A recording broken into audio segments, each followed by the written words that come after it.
আসসালামু আলাইকুম ওয়া রাহমাতুল্লাহি ওয়া বারাকাতুহু। সম্মানিত দিনী ভাই ও বোনেরা, আপনাদেরকে কোরআন শিক্ষার এই অনন্য আয়োজনে স্বাগতম।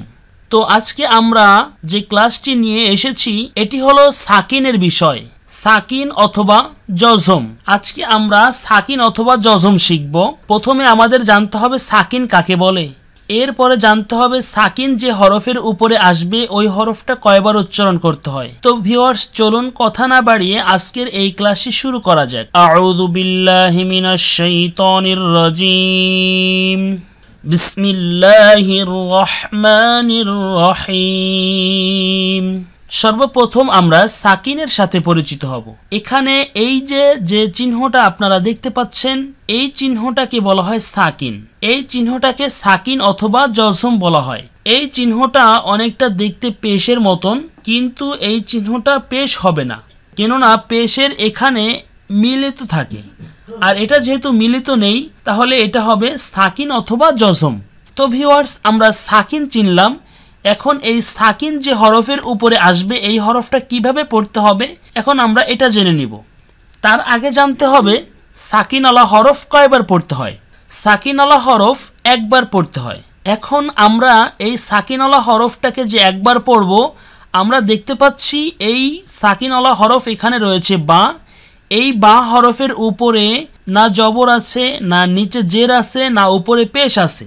যেহেতু এখানে এই হরফের উপরে কোনো হরকত নেই, তাহলে এই হরফটাকে আমাদের পড়তে হবে সাকিনের মাধ্যমে পূর্বের হরফের হরকতের সঙ্গে।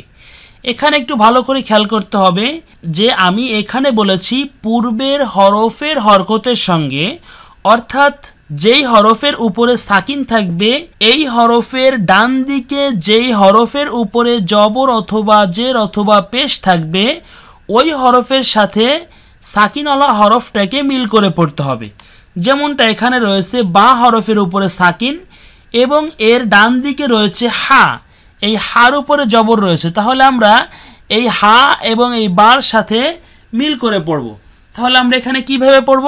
হা আর বা প্রথমে মিল করে তারপরে দুইটাকে সমন্বয় করে একটা জবর দিব, হা বা জবর হাবে। তো চলুন এখন আমরা এভাবে এই জবর চিহ্ন দিয়ে যে অক্ষরগুলো এখানে রয়েছে, যে শব্দগুলো এখানে রয়েছে, এই শব্দগুলোর সাথে পরিচিত হই। এরপরে পর্যায়ক্রমে জের, এরপরে পেশের সাথে আমরা আস্তে আস্তে করে সাকিনের বিষয়টা নিয়ে আলোচনা করব। হা বা জবর হাবে, হা জিম জবর হাজে, হা সদ জবর হাস, হা ওয়াও জবর হাও, হা ইয়া জবর হাই, হা আলিফ জবর হা। আমরা এখানে সাকিন হরফটা নিয়ে আলোচনা করেছি, কিন্তু এখানে আরও একটা বিষয় আমাদের সামনে এসে গিয়েছে। এখন আমাদের যে বিষয়টা সামনে এসেছে এই বিষয়টা অত্যন্ত গুরুত্বপূর্ণ একটা বিষয়। সেটি হলো আমরা যখন কোরআন শরীফ পড়ি তখন আমাদের টান এবং গুণনায় ভুল হয়। এখন আমাদের পর্যায়ক্রমে একটু একটু করে আমরা সামনে আগাবো। তো এখন আমাদের সামনে চলে এসেছে টান।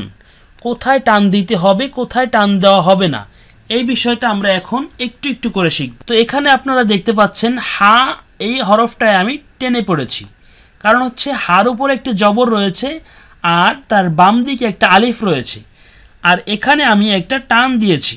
কোথায় টান হবে এবং কোথায় টান হবে না এইগুলো চেনার একটা বিশেষ মাধ্যম রয়েছে। সেই বিশেষ মাধ্যমটা হলো প্রথমত আমাদের মদের হরফগুলো জানতে হবে। এখন মদ অর্থ হচ্ছে টেনে পড়া বা লম্বা করে পড়া। তো আমরা প্রথমত মদের হরফ সম্পর্কে আলোচনা করব। মদের হরফ হচ্ছে তিনটা, মদের হরফ তিনটা, আলিফ, ওয়াও, ইয়া। এই তিন হরফকে মাদের হরফ বলে।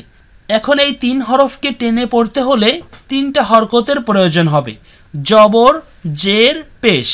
এখন জবর কার সাথে এলে টেনে পড়তে হবে, জের কার সাথে আসলে টেনে পড়তে হবে, পেশ কার সাথে আসলে টেনে পড়তে হবে। এখন আমরা এই বিষয়টা নিয়ে আলোচনা করব। যখন কোনো একটা হরফের উপরে জবর হবে এবং তার বাম দিকে শুধু একটা আলিফ থাকবে, যে হরফের উপরে, যে আলিফ হরফের উপরে জবর, নিচে জের এবং উপরে পেশ থাকবে না, শুধুমাত্র একটা আলিফ থাকবে। যেখানেই আপনি জবরের বাম পাশে একটা খালি আলিফ দেখতে পাবেন সেখানেই এক আলিফ পরিমাণ টেনে পড়তে হবে। যেমন হা আলিফ জবর হা।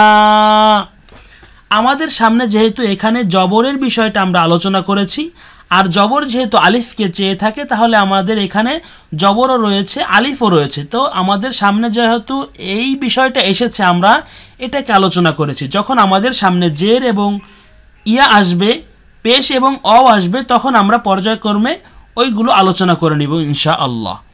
তো আমরা এখানে বুঝতে পারলাম যে জবরের বাম পাশে যখন একটা খালি আলিফ হবে, তখন সেখানে এক আলিফ পরিমাণ টেনে পড়তে হবে। এটাকে বলা হয় মদ্দে তবাই।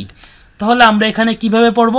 হা আলিফ জবর হা, লাম নুন জবর লান, লাম লাম জবর লাল, লাম মিম জবর লাম, লাম ওয়াও জবর লাও, লাম ইয়া জবর লাই, লাম আলিফ জবর লা, ফা র জবর ফর, ফা জিম জবর ফাজ, ফা কফ জবর ফক, ফা ওয়াও জবর ফাও, ফা ইয়া জবর ফাই, ফা আলিফ জবর ফা, আইন নুন জবর আন, আইন সদ জবর আস, আইন মিম জবর আম, আইন ওয়াও জবর আও, আইন ইয়া জবর আই, আইন আলিফ জবর আ, হা লাম জবর হাল, হা মিম জবর হাম, হা কাপ জবর হক, হা ওয়াও জবর হাও, হা ইয়া জবর হাই, হা আলিফ জবর হা।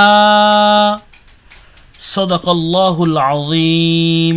তো ভিউয়ার্স, আজকের ক্লাস এ পর্যন্তই। পরবর্তী ক্লাস জের এবং তার সাথে সাকিনের বিষয়টা নিয়ে আলোচনা করব। তো সেই ক্লাস আসা পর্যন্ত সবাই ভালো থাকুন, সুস্থ থাকুন। আল্লাহ তাআলার কাছে এই কামনাই করি। আসসালামু আলাইকুম ওয়া রাহমাতুল্লাহি ওয়া বারাকাতুহু।